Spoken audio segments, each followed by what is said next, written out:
Time பண்ணீங்க. இப்படி எல்லாம் அல்லாஹ் கொடுக்கிற அந்த இபாதத்துகள்ல கொடுக்கிற சலுகைகள் இருக்கு பாருங்க, அதுல நம்முடைய அளவற்ற அருள் தான் தெரியுது.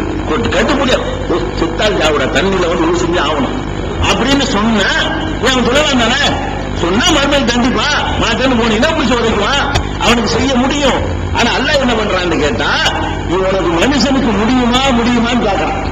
நோம்பு இருக்குது, எல்லாரும் நோம்பு சொல்லலாம்ல. நோம்பு சொல்லிட்டு என்ன பண்றான், பிரயாணத்துக்கு இருக்கிறியா வேற நாள்ல வச்சுக்க, நோயாளியா இருக்கிறியா வேற நாள்ல வச்சுக்க, தள்ளாத வயசா போச்சு வைக்கவே வேளாதா, வேற நாள் கொண்டு வராத. தள்ளாத வயசுக்காரனுக்கு வேற நாள்ல வச்சு சொல்ல முடியாது. அதுக்கு மேல தள்ளாத வயசா போடுவான் வேற நாள்ல. இப்ப தள்ளாத வயசுக்காரனுக்கு என்ன பண்ணு, உனக்கு வசதி இருக்கும்னா ஒரு நோம்புக்கு ஒரு ஏழைக்கு சொல்லக்கூடும். 30 நாள் நோம்புக்காரனு 30 வேலைக்கு சொல்லக்கூடாது, புரிஞ்சு வச்சுக்கல. அது வசதி இருந்தா அதனுடைய ஒதுக்கல்பா இப்படி அளவற்றாரு. இந்த அல்லாவுடைய அருள் எப்படி இருக்குன்னு கேட்டா, இந்த அருளை சொல்வதற்கு ரசூல் ஸல்லல்லாஹு அலைஹி வஸல்லம் ரசிச்சு சொன்ன ஒரு நிகழ்ச்சி இருக்கிறது. அல்லாவுடைய அருளை நினைச்சு சிரிச்சு கடவாய்ப்புகள் பெரிய அளவுக்கு ரசூல் ஸல்லல்லாஹு அலைஹி வஸல்லம் ரொம்ப குறைவாக சிரிச்சு இருக்கிறார்கள். சும்மா புன்னகை கொடுப்பார்கள். முன்பொருட்கள் தெரியும், மகாண்ட கடவாப்படம் அளவுக்கு தெரிகிறது வந்து ரொம்ப குறைவு நபி ஸல்லல்லாஹு அலைஹி வஸல்லம் வாழ்க்கையில. அப்படி நடந்த ஒரு சம்பவம் என்னன்னு கேட்டா, ஒரு ஆள் இவங்க ரமலான் மாதம், அவனோட அளவுக்கு அருள்னு சொல்றேன், ரமலான் மாதம் ரசூலுல்லாஹ் வந்து நான் நாசமா போயிட்டேங்கிறாரு. ரமலான் மாசத்துல வந்து பகல் நேரத்துல நான் நாசமா போயிட்டேங்கிறாரு. என்னப்பா நாசமா போயிட்ட, ஹலச்சுங்கிறாரு, அழிஞ்சிட்டா முடிஞ்சு லைஃபா போச்சுங்கிறாரு. என்னப்பா அனுபவிச்சு நோம்பு வச்சுக்கிட்டு பகல் நேரத்துல நான் வந்து குடும்ப வாழ்க்கை ஈடுபட்டேன், நோம்பை வச்சுக்கிட்டு பகல் நேரத்துல என்னால கட்டுப்படுத்த முடியாம நான் வந்து குடும்ப வாழ்க்கை ஈடுபட்டுட்டேன் அப்படின்னு சொல்றாரு. இந்த மாதிரி வேண்டும் என்று ஒரு நோம்பை முடித்தாரையானால் அதுக்கு மார்க்கத்துல பரிகாரம் என்னன்னு கேட்டா, ஒண்ணுக்கு அறிவு இருந்தது. நோம்பு வேணும்னு முடிச்சிடக்கூடாது, நோய்க்கு முடிக்கலாம், பிரயாணத்துக்கு முடிக்கலாம், மார்க்கம் சொல்லக்கூடிய ஒரு பலவீனம் ஏதாவது ஒண்ணு இருந்தா ரீசன் இருந்தாலும் முடிக்கலாம். நல்லா முடியுங்கிற நேரத்தில் நோம்பு முடிச்சோம்னு சொன்னா அதுக்கு பரிகாரம் என்ன, ஒரு நோம்பு வேண்டும் என்று முடித்தால் 60 நோம்பு ஷஹ்ரைனி முத்ததாபிஐனி தொடர்ந்து 2 மாதங்கள் நோம்பு வைக்கணும். அது கடுமையான ஒரு பனிஷ்மெண்ட் எல்லாம் கொடுக்கலாம். அப்ப இவர் வந்துட்டாரு, அப்ப 2 மாசம் நோம்பு வைக்க ஏறா என்ன பரிகாரம் கேட்டா, 2 மாசம் ஒரு நோம்பையே முடிச்சவனுக்கு 2 மாசம் கொடுக்க முடியும். அப்ப 2 மாசம் நோம்பு வைக்க முடியல என்று சொன்னா 60 ஏழைக்கு வந்து உணவு கொடுக்கணும், 60 ஏழைக்கு என்ன செய்யணும், உணவு கொடுக்கணும். இப்படின்னு சொல்லி அல்லாஹ் இந்த பரிகாரத்தை சொல்லி காட்டுறான். இவர் வந்து என்ன செய்யறாரு, நாசமா போயிட்டு ஃபர்ஸ்ட் வந்து அடிமை விடுதலை செய்யணும். நோம்பு இருக்கணும்னா ஒரு அடிமையை விடுதலை செய்ய வந்த வசதி இருக்கான்னு கேட்கிறாங்க. அதெல்லாம் இல்லை அப்படின்ன உடனே அப்ப ஒரு 2 மாசம் தொடர்ந்து நோம்பு இருக்குது. அதுக்கெல்லாம் முடியாது, நமக்கு முடியாது. ஒரு நாள் முன்னாடி போயிட்ட 2 மாசம் ஒரு நாள் ஒண்ணு அவன் கட்டுப்படுத்திக் கொள்ள முடியல. 2 மாசம் குடும்பத்தில் இருப்பான்னு நினைக்கிறேன். 2 மாசம் தொடர்ந்து என்னால வந்து நோம்பு வைக்க இயலாது அப்படின்னு சொல்லி அவர் சொல்றாரு. அந்த ஆள் சொல்றாரு, அப்படியா அப்படின்னா ஒரு 60 ஏழைக்கு சாப்பாடு கொடுக்கும் அப்படிங்கிறாங்க. 60 ஏழைக்கு சாப்பாடு கொடுக்குறது அதுவும் இல்லையோ அவர் சொல்றாரு. அது வந்தாலே அடிமை இல்லை விடுதலை செய்வதற்கு 2 மாசம் தொடர்ந்து நோம்பு வைக்கிறதுக்கு சக்தி இல்லை. அதுக்கப்புறம் என்ன பண்ணனே, ஒரு ஏழைக்கு 60 ஏழைக்கு உணவு கொடுப்பார், அதுவும் இல்லை. அப்புறம் ரசூலுல்லாஹ் என்ன பண்றாங்க, சரி மனச மார்க்கெல்ல தப்பு பண்ணிட்டான், உணர்றான், 4 பேர் வசூல் பண்ணியாச்சு, ஒரு 60 ஏழைக்கு உணவு கொடுக்கறதுக்கு என்ன வேணுமோ அதை கலெக்ஷன் பண்ணி கொடுப்போம். ரசூலுல்லாஹ் என்ன பண்றாங்க, உங்களுக்கு உணவுலாம் கொண்டு வாங்கப்பா, இந்த ஆள் பாவம் 60 ஏழைக்கு உணவு கொடுக்க வேண்டியது, பரிகாரம் செய்ய வேண்டியது, அதுக்கு உங்களால வேண்டுதெல்லாம் கொண்டாந்து கொடுங்க. ஒரு மூட்டை அளவுக்கு நிறைய பேரிச்சம்பழம், பேரிச்சம்பழம் உணவு ஒரு 60 பேருக்கு தேவையான அளவுக்கு தேவை, அது 60 பேர் கொடுத்துருவான். அப்ப ரசூலுல்லாஹ் சொன்னாங்க, இதை கொண்டு போய் மதீனாவில் இருக்கிற ரொம்ப ஏழைகளா பார்த்து நீ கொடுத்துட்டு வா, உனக்கு அந்த முடிச்ச பரிகாரத்துக்கு சரியா போயிடலன்னு அவர் சொல்றாரு. ஏழைக்கு கொடுக்குறதா, மதீனாவில் நான் தானே பெரிய ஏழைகிறார்.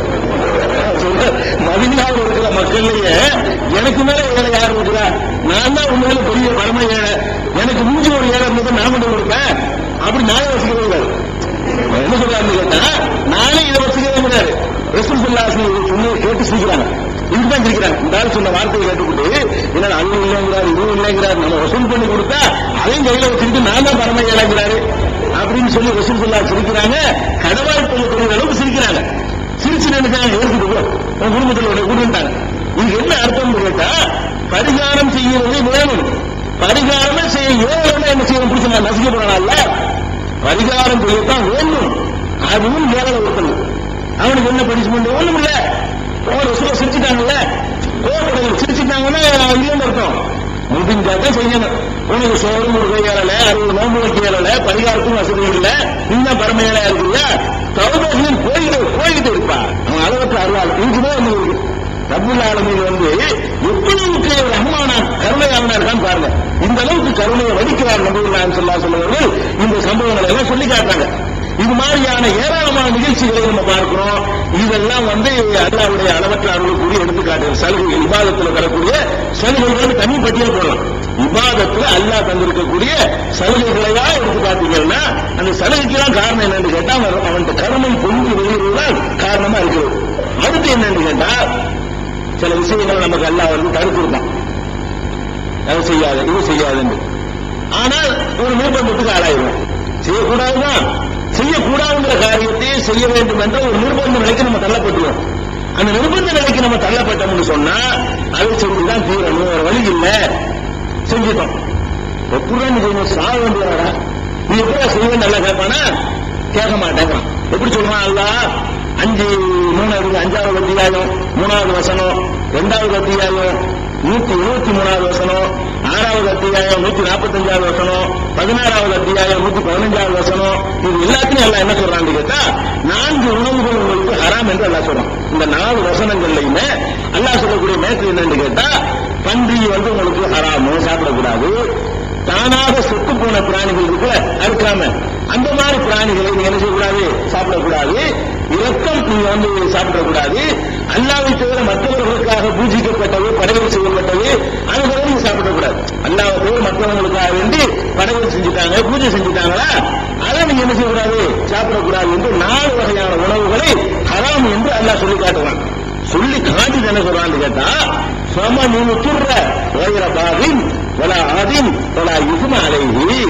எவன் ஒருத்தன் நிர்பந்தத்திற்கு உள்ளாக்கப்பட்டு விடுகிறானோ, நெருக்கடிக்கு உள்ளாக்கப்பட்டு விடுகிறானோ, அந்த நேரத்தில் அவன் அதை சாப்பிட்டு விட்டானேயானால் பல இஸ்ம அலைஹி, அவன் மீது எந்த பாவமுமே கிடையாது, அவன் மேல எந்த பனிஷ்மெண்ட்டும் கிடையாது, எந்த குற்றமும் கிடையாது என்று நபிகள் அல்லாஹ் ரப்பல் ஆலமீன் திருமலை குர்ஆன்ல சொல்லி காட்டுறான்.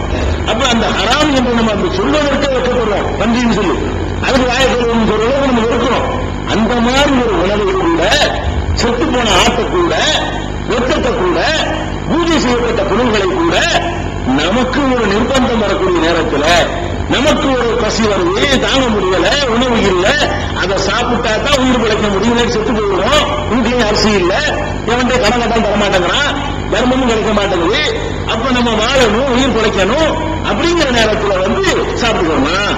நிர்பந்தங்கிறது கூட ரசூல் ஸல்லல்லாஹு அலைஹி வஸல்லம் சாவுற கண்டிஷனுக்கு போனவன்னு சொல்லல. ஒரு சஹாபி வந்து கேட்கிறாரு, அல்லாஹ்வுடைய தூதரே நிர்பந்தம்னா என்ன, எது நாங்க அந்த ஹராமானதெல்லாம் இந்த மாதிரி கட்டத்துல வந்து எங்களுக்கு வந்து அது ஹலாலாகும் அப்படின்னு கேட்கும் பொழுது, ஒரு நாளைக்கு ஒரு தடவை வயிறார ஒரு பால் தான் ஆகணும், பால் கிடைக்கல என்று சொன்னா காலையில ஒரு தடவை பால் குடிக்கணும் வயிறார, மாலையில ஒரு தடவை பால் இருந்தணும், பாலையை சாப்பிட்டு அது நல்ல ஒரு உணவு, அது கூட கிடைக்கவில்லை என்று சொன்னால் அவன் நிர்பந்தத்துக்கு ஆளானவன், உனக்கு ஹராம் வந்து அந்த இடத்துல ஹலால் ஆகிவிடும் அப்படிங்கிறாங்க.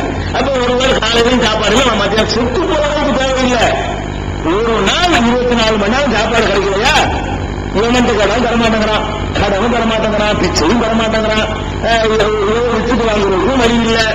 அந்த மாதிரி நேரத்தில் என்ன பண்ணலாம், என்னத்தையாவது பண்ணி நாயகம் உயிரை காப்பாற்ற சாப்பிடு, குற்றம் கிடையாது என்று நபி ஸல்லல்லாஹு அலைஹி வஸல்லம் என்ன செய்றாங்க, விளக்கம் தருகிறார்கள். இதை வந்து நம்ம இந்த வசனங்கள் வழியாக அல்லாஹ் சலுகை தருவதை பார்க்கிறோம். அப்ப நெருக்கடியான ஒரு நிலை ஏற்படக்கூடிய நேரத்தில் கட்டுக்குடியை காட்டாம இதெல்லாம் கூடாதுப்பா, இந்தியாவே ஒரு கட்டுக்கு அடைஞ்சிட்டியா